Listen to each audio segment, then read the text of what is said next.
皆さんこんばんは。先ほど作ってるお味噌汁の具の紹介だったんですけど、キャベツはちょっと切ってしまったので、急遽お鍋に入ったままのキャベツなんですけど、今日の具材はキャベツと、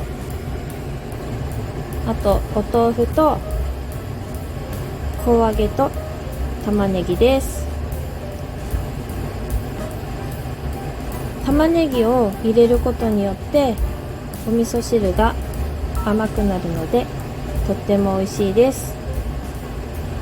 では今から作ります。